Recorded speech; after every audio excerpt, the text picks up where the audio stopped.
کرنے والا اور درود وقف ہے صرف اور صرف محمد و آل محمد کے لیے۔ عزیزو، اس وقت جس روضہ منظر کو آپ دیکھ رہے ہیں یہ روضہ اقدس جناب علی مرتضی شہر نجف میں ہے۔ یہ شہر وہ ہے، یہ روضہ اقدس کا صدر دروازہ ہے۔ یہ شہر وہ ہے جو ایک عرصہ دراز سے عالم شیعت کا مرکز علم رہا ہے۔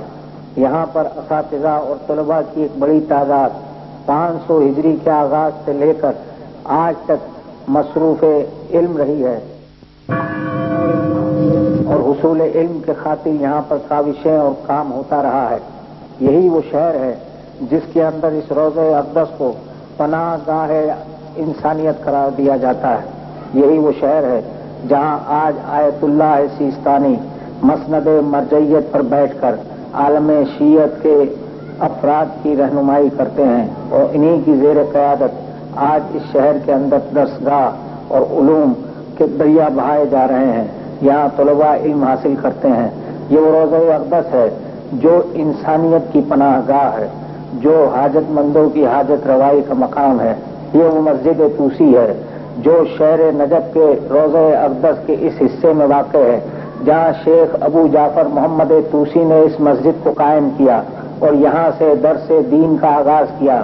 اس دور سے لے کر 500 ہجری سے لے کر آج تک آیت اللہ خوئی کے انتقال تک یہ شہر اور یہ مسجد درسگاہ آل محمد کا مقام حاصل کرتی رہی اور اسی مسجد کے ایک حصے میں آیت اللہ خوئی کو بعد از مرگ دفن کیا گیا ہے۔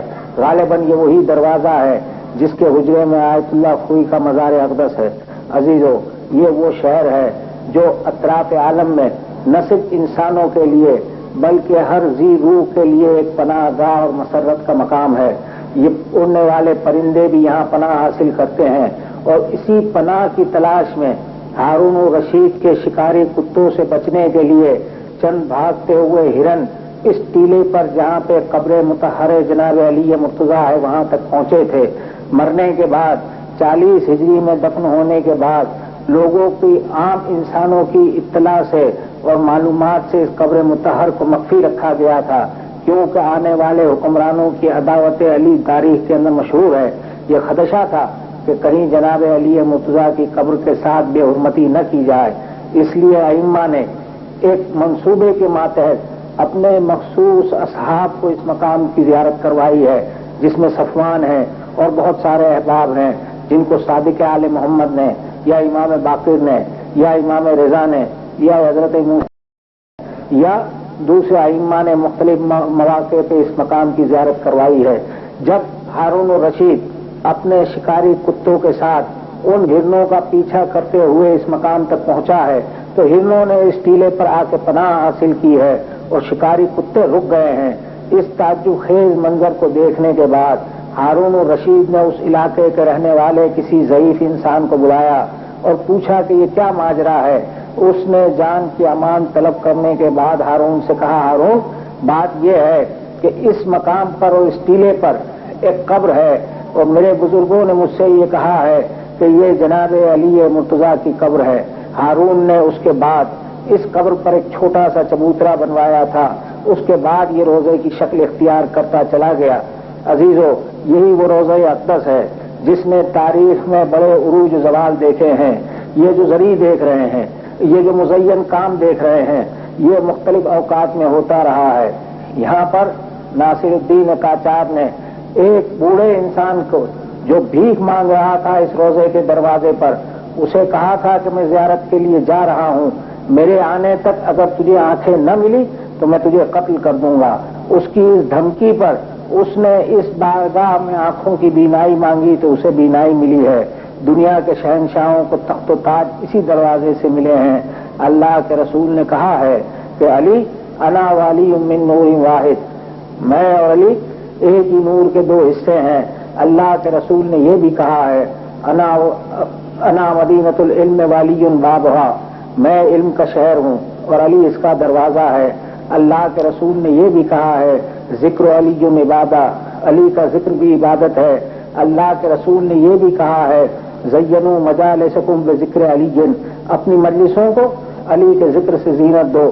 یہ ساری احادیث کا ذخیرہ اور ساری دین کی باتیں ہم تک اسی شہر کی درسگاہوں اور اسی شہر کے معلمین اور اسی شہر کے علماء اور اسی شہر کے شاگردوں اور اساتذہ کے ذریعے ہم تک پہنچتی رہی ہے اور پہنچتی رہے گی۔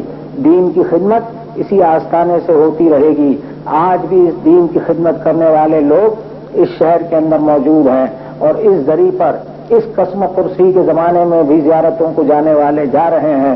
یہ جو منظر آپ دیکھ رہے ہیں اور سامنے آپ کو کچھ لکھا ہوا ایک سیاہ پٹی سی دکھائی دے رہی ہے، اس پٹی پر زیارت امین اللہ لکھی ہوئی ہے، جو جانے والے زائرین بارگاہ امیر میں پڑھتے ہیں۔ اسی ذریعے میں جناب نوح اور جناب آدم پہلو میں میرے مولا و آقا کے دفن ہے۔ گویا اس ذریعے میں 3 قبریں ہیں، ایک جناب علی مرتضیٰ کی ہے، برابر میں جناب آدم نبی اللہ ہے، ان کے برابر میں جناب نوح نجیب اللہ ہے۔ یہ تینوں شخصیتیں اس ذریعے کے اندر دفن ہیں۔ اس ذریعے سے بہت سارے واقعات رونما ہیں۔ اس روضہ اقدس سے بہت سارے فیوز اور برکات ظاہر ہوتے رہتے ہیں۔ عزیزو، اس روضہ اقدس پر سب سے پہلے اس روضہ اقدس کی تعمیر آغا عر عاملی نے کروائی ہے، جو بذات خود ایک بہترین آرکیٹیکٹر اور ڈیزائنر تھے۔ انہوں نے اس روضے کی تعمیر میں اس بات کا خاص خیال رکھا ہے کہ ہر صبح کی اٹھنے والی آفتاب کی پہلی کرن میرے مولا کے پہاڑ اقدس پہ پہنچتی ہے۔ یہ اس کے بنانے کا خاص طرز تھا، اس کے بنانے کا خاص طریقہ کار ہے۔ اس کے ساتھ ساتھ اب ایک اور شخصیت آپ کو دکھلائی دیتی ہے جو اس وقت روضہ اقدس کی ذریعے کے ساتھ ہے۔ یہ آغا فیاض ہے، آیت اللہ خوئی کے نامور اور محترم اور قابل احترام شاگرد ہیں۔ عزیزو، یہ آپ روضے کا اندر کا منظر دیکھ رہے ہیں، جہاں پر آپ کو مختلف طریقے سے اس روضے کو مزین کیا ہوا دکھائی دیتا ہے۔ اس روضے پر شہنشاہ ناصر الدین قاجار نے اپنا تاج اور اپنی تلوار بطور تحفتن رکھی ہوئی تھی، جو شاید اب یہاں سے ہٹا لی گئی ہے۔ ایک سونے کے تاج سے بنا ہوا قالین اس نے رکھا تھا، اور جب اسے یہ بتایا گیا تھا کہ شہر نجف میں کتا نہیں داخل ہو سکتا اور شہر نجف میں شراب نہیں آ سکتی، تو وہ اپنے شکاری کتوں کو لے کر اور شراب کو لے کر اس نے کوشش کی کہ اس شہر میں داخل ہو تجربے کے خاطر، لیکن شکاری کتے مار کھا کھا کر مر گئے، مگر وہ شہر نجف کے احاطے میں نہ داخل ہوئے اور شراب سرکہ بن گئی۔ تب ناصر الدین قاجار نے اپنے گلے میں پٹی باندھ کر ایک جانور کی طرح چلتے ہوئے اس روضہ اقدس کی زیارت کی تھی، اور اس کے بعد اس نے اپنا تاج اور اپنی تلوار اور وہ قیمتی قالین اس روضے کی نظر کیا تھا۔ عزیزو، جناب علی مرتضیٰ کی زیارت کے بہت سارے فوائد ہیں، اس میں سب سے بڑا ایک فائدہ یہ ہے کہ جو شخص اس روضہ اقدس کی زیارت کو جاتا ہے، پروردگار عالم قیامت کے دن اس کو ہر طرح سے اپنے حفظ و امان میں رکھے گا۔ احادیث صحیح کے اندر موجود ہے کہ جو جناب امیر کی زیارت کرتا ہے، پروردگار عالم اس کو جہنم کی آگ سے نجات اور امان عطا کرتا ہے۔ اور یہ آل محمد کا ایک طریقہ خاص ہے کہ جو ان کا مہمان بن کر آتا ہے، وہ یہ سمجھتے ہیں کہ ان کا ہم پر کوئی حق ہے۔ یہ منظر جو آپ دیکھ رہے ہیں، غالباً یہ وہی نوادرات ہیں، نوادرات میں سے کچھ ہیں کہ جو اس روزے کو مختلف دور میں اور مختلف اوقات کے اندر لوگوں کی طرف سے نظر کیے گئے ہیں۔ اس روزے کے لیے یہ قندیل جو آپ دیکھ رہے ہیں، یہ تقریباً میرا خیال ہے کہ آیت اللہ مرتضیٰ کے زمانے میں، سید مرتضیٰ علم الہدا کے زمانے میں لگائی گئی تھی، جس کے لیے مشہور واقعہ ہے کہ ایک سائل نے سوال کیا تھا، یا علی میرے پاس کچھ نہیں ہے، آپ کا روزہ اتنا متزین ہے، آپ کچھ عطا کر دیجئے۔ تو ایک قندیل اوپر سے گری تھی، جسے لے کر وہ جانے لگا تو خدام نے روک دیا تھا۔ مسلسل تین دن تک یہ واقعہ پیش آتا رہا۔ تیسرے دن جب وہ چلنے لگا تو اس نے کہا، یا علی آپ دینا چاہتے ہیں، خدام منع کرتے ہیں۔ رات کو میری شہزادی زہرا سید مرتضیٰ کے خواب میں آ کر کہتی ہے، سید مرتضیٰ ہمارے آستانے سے ایک سائل خالی چلا گیا ہے، اسی وقت یہ قندیل اٹھاؤ اور جا کر اسے دے کر آؤ۔ نصف شب کی تاریکی میں سید مرتضیٰ علم الہدا اس کے گھر وہ قندیل لے کر پہنچتے ہیں اور اسے دے دیتے ہیں۔ آج تک وہ خاندان قندیلی کے نام سے مشہور ہے، اور یہ اس روزے کی برکات ہیں۔ اور